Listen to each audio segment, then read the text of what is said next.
What up, New York Giant Nation? It's your boy, Mac the Giants fan, man. Coming back at y'all with another little quick nugget. Just want to also, before I get started, let y'all know, man, if y'all really like the content that I'm dishing out, man, I appreciate it if y'all stop by my channel, hit that subscribe button. If you really feeling what I'm talking about, maybe even give me a thumbs up. You know what I'm saying? You know what I mean? Just look out for your boy. Now on with the show. You know what I mean? Today I'm talking about who I feel like has become a forgotten man this off season. It seems like not completely forgotten, but not talked about nearly as much as he should be because people seem to forget the actual impact that number 26 Saquon Barkley has on this offense. People seem to, and I get it, it's been a little while now, considering he got hurt so early in the season last year and missed the remainder of the season. People, I guess forget that his rookie season existed. And they forget 2019 existed, to be quite frank, as well, because in his rookie season, he rookie of the year, deservedly so. I mean, he was phenomenal. He had 91 receptions, 1,300 yards rushing, 721 yards receiving, and he played all 16 games. Yes, I said it. He played all 16 games his rookie season. Didn't miss one. For everybody that keeps calling him injury prone. Yes, he sprained his ankle in 2019 and missed a few games. That happens. I sprained my ankle once and I missed a few games. It happens. It's legit. It's just one of those little things you can't really control. But that doesn't make you injury prone. That's the only time I ever missed football games, and when I played football due to injury was I sprained my ankle once pretty bad and missed a few games. Other than that, no other injury ever kept me off the field. Okay, and sure, last year he came in week 2 and he tore his ACL. That also happens. This man has no documented record of any other major injuries ever since he's been playing football. So I'm kind of it on the. It's just like it bothers me that people like to consider this man injury prone when he's not truly proven to be injury prone. It's because his NFL career has been pretty short so far, and I get that almost half of it he has been injured. That's unfortunate for him, but that's just bad luck. That doesn't mean he can't come back just as strong as ever in September, which I believe he will do. And I believe the national media, especially, has forgotten how great this guy is. Because 2 years ago, when Daniel Jones was a rookie, and this man did play basically the whole season with Daniel Jones, at least passing numbers were significantly better. Significantly better. A lot of different variables went on last year. You know what I mean? New offense, offensive line was still working out his problems, working out a lot of kinks, which they're still working out. No real receiver, like true receiver weapons, no number one option. You know what I mean? Our best receiving weapon was probably our tight end that can't catch the damn football.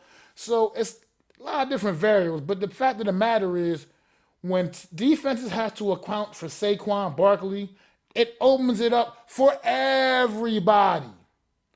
Everybody. Saquon Barkley literally was doing phenomenal things his rookie season behind a far worse offensive line than we have now. And to be quite frank, Eli Manning, who is my guy, was clearly at the end of his career. And since the New York Giants did not seem to be making a real commitment, I mean, you pretty much knew the writing was on the wall for Eli. So Saquon did everything he did as a rookie with far less talent and help than he'll have right now coming back in this season, and people just forget. It's like they've just forgotten, and it's sad to me because he's such a great transcendent talent. And you mean to tell me everybody's thinking that just the addition of him won't matter? It matters. Because look at even the Pittsburgh game last year, where he got absolutely shut down, his absolute worst game as a professional in this league. He only had like 15 yards rushing in that game. He was a non-factor. It was actually one of Daniel Jones' better passing games. Wonder why that is. Because Pittsburgh made a conscious effort to say Saquon Barkley's not going to beat us, but Daniel Jones damn near did. Because that's the poison you picked. You picked to go with the, let's see if this kid can beat us. And guess what? He couldn't. He did come up short. He had a couple horrendous interceptions in that game. We all know how that all went. But the bottom line is, clearly, Daniel Jones is a different quarterback with the threat of Saquon Barkley behind him. Because that's a threat that you now got to worry about, that defenses have to worry about. And just like his rookie season when Odell was still here, when you got a legit number one receiver on the outside as well, it even opens up things even that much more for Saquon. And now we got that back again. We got a legit number one receiver again. We're getting Saquon Barkley back. We just drafted Kadarius Toney, who was just going to be that all-around playmaker that this offense needs.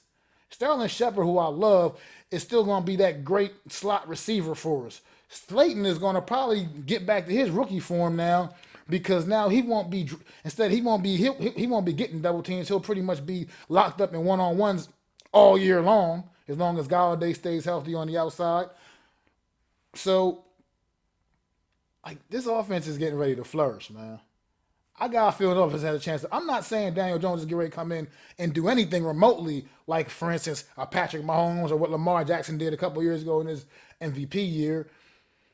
But I think he can come out and be at least equivalent to like a Josh Allen, at the very least. Because physically, he's about the quarterback who I kind of, compare Daniel Jones to from a physical standpoint. Josh Allen's probably a little more as a physical threat. But from an athletic standpoint, the ability to move and run, he doesn't, I'd say Josh Allen's also, once again, like a better, like, more creator without, like, being a scripted play. Daniel Jones running is more of a play call. It's not usually him getting out the pocket and just completely creating. Maybe maybe he can add that to his game a little bit more because he has the athletic ability to do it. But I can admit that he's not necessarily the greatest, like, creator as far as, like, his runs are pretty much called runs in the huddle. But at the same time, he can still do it. And as far as arm talent goes, Daniel Jones, like I said, people harp on the negative so much, harp on the negative so much that they just ignore anything positive this kid has done in his career. And I'm not saying he's loaded with a bunch of positives, but he has some positives, and the kid has demonstrated some legitimate arm talent. But he needs help. He needs his pocket to be clean. He's not Patrick Mahomes. He can't be up in the air, half cocked and throwing 20-yard, 30-yard bombs down the field. No, he can't do that. He's not that guy. Because like I said, I'm not saying he's going to be some kind of all-time great quarterback. I'm not saying he's destined he's going to be headed to some kind of Hall of Fame career. What I'm saying is he's shown enough stuff that he can be a serviceable NFL starting quarterback. And when I see guys like Dan Orlovsky, guys that were career backups trashing the kid, I'm like, come on, dude. You wish at any point in your NFL career you had the talent that Daniel Jones has. So when I see people like, I can't even take people like him seriously.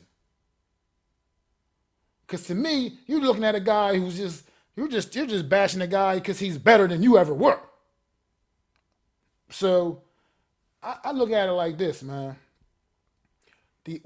Let people keep forgetting about Barkley. And come September, it's going to make everybody pay, man. Because Daniel Jones is a much better quarterback with Saquon Barkley in that lineup. Like I said, I've said it before in other videos. Wayne Gallman did a great job relieving Barkley last year, but he ain't Saquon Barkley. He is not Saquon Barkley. He is not the difference maker, and he is not scaring defenses and keeping linebackers and defensive linemen up at night. He's not doing that. Saquon Barkley does. You have to legitimately install actual game plans to stop Saquon Barkley. And with the addition of him back in that lineup, it's going to make all the difference in the world, man. Come September, you all going to see it. You heard it here first. New York Giant Nation, stand the fuck up. Saquon Barkley's back. How can you forget about a talent this important? He's the only player we have on this team that we can legitimately say is arguably the best at his position in the NFL. Legitimately. You can make a legitimate argument he's the best running back in the league. An absolute stud, a difference maker. This kid was making shit happen as a rookie, and he had basically no help. That O-line was trash. I mean, he had Odell on the outside. That did help open things up a little bit, considering how bad the O-line was. And we had a very aged quarterback who was on his way out, obviously. Now we got young studs out there. Bring it, NFL. Power rankings, y'all want to put power rankings out and still think we like the 24th, 25th best team? Go ahead and keep thinking that. Go ahead and keep believing that. Go ahead thinking the Cowboys are still so great because they got Dak back. Get the fuck out of here. They had Dak last year for those few games and they was still ass. Give me a break. Dak beats up on bad football teams. That's what he does. Tell Dak to win a game that actually matters. Keep giving me that shit about what the Cowboys going to do. Oh, the Washington's defense is so phenomenal. Oh, you mean the Washington team that hasn't beat us since I can't even remember? Oh, you mean that Washington football team? Oh, yeah. Can't even remember last time we lost to them. No matter who the hell was on our team. So let's fucking go. New York Giants, I love y'all, man. It's your boy, Mac the Giants fan, man. Peace! I'd like to thank you all for listening. If you was feeling this, please take time to subscribe and smack them likes. Feel free to drop a comment and let me know what you think. Don't forget to ring that bell so you know when I'm dropping new content. It's your boy, Mac the Giants fan. You can find me on Twitter, YouTube, and Facebook at Mac the Giants fan. That's MACDA Giants fan.